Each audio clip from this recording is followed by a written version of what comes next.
Hello, and welcome back to History Videos for Kids. Today, we are going to be talking about the Bolshevik Revolution in Russia. Even before the war had started, the people of Russia were disgruntled. Many of the Russian citizens were nothing more than peasants. They were treated terribly, working very hard for many hours in order to barely earn enough food to sustain themselves. Unlike the poor peasants that dwell in the country of Russia, the royal family referred to as the Romanovs lived a life of ease and of pleasure. Nicholas II and his queen Alexandra, who had 5 children, lived happily in a large palace. They had fancy food and lots of it, beautiful garments, and pretty much anything a person could want in life. The royal parents loved spoiling their children. They each had large bedrooms of their own and room after room full of toys. They also had a great hall. The floors of this hall were polished so nicely that in order not to slip and fall, you would need special shoes. Nicholas was also pretty spoiled for an adult. He had 2 libraries.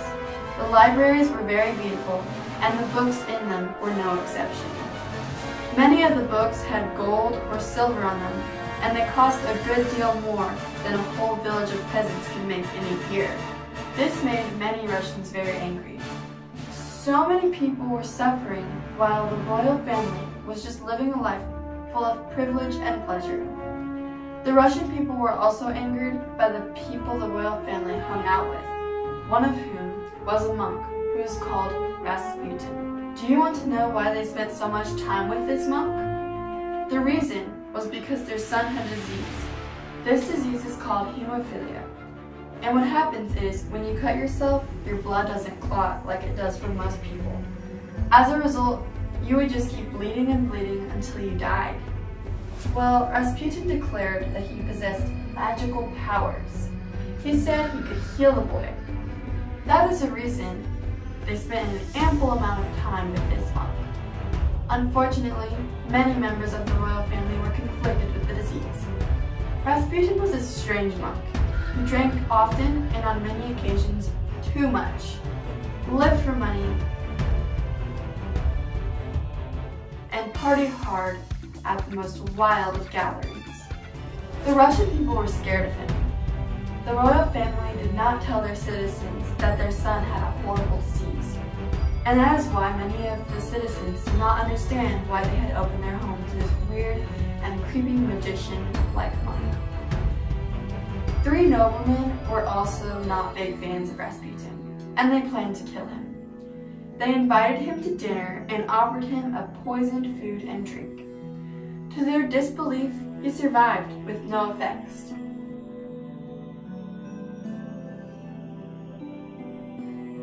They then shot him. As a matter of fact, they shot him twice, but he acted as if nothing was wrong. They eventually threw him in a river, and they finally killed him, but it was very strange nonetheless. Now we will focus on Nicholas. To begin with, Nicholas was not very popular, but he only continued to make things worse. So many Russian soldiers died, and millions of others were half-starved and freezing. As more soldiers continued to fall, Nicholas became more hated. Meanwhile, in Russia, there was very little food supply. Many people would stand in a line all day to get a small slice of bread. As soon as they reached the front of the line, they were told that there was no food left. This did not settle well with the peasants, and they became very angry and began chanting, "Down with the Tsar, and we want bread." Many people demanded that Nicholas step down from the throne. He finally came to the conclusion that he would never gain the people of Russia's trust, and agreed to step down from the throne. A man named Alexander Kerensky took his place, but with the title Provisional Government. He wanted to continue fighting, but many soldiers left because they were tired and unhappy. The soldiers that left went to the countryside, killed rich people, and took their land. There was nothing the government could do about it. A new government came into place, and they were called the Bolsheviks. The new leader was a man named Vladimir Lenin. He believed that the peasants should be allowed to overrun the rich people and take over their land. He wanted Russia to be equal. He didn't just want the rich people to be the only ones that could actually have a good life. This idea was favored amongst the peasants. He gained the favor of many Russians, and in 1917, on October 24th, they decided to make their first move.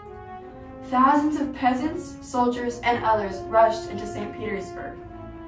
This is where the government offices were. The Bolsheviks had taken over and were now officially in charge. They changed their name to the Communist Party. One of the first things they did was try to erase all things Christian. They believed that Christianity was false, and since many of the Russian cities were named after Christian saints, they changed them. Russia was able to get out of the war because they signed a peace treaty with the country of Germany. Lenin wanted to be sure that people couldn't change what he had worked hard for, and so he demanded that Nicholas II, his family, and all the Romanovs be put to death.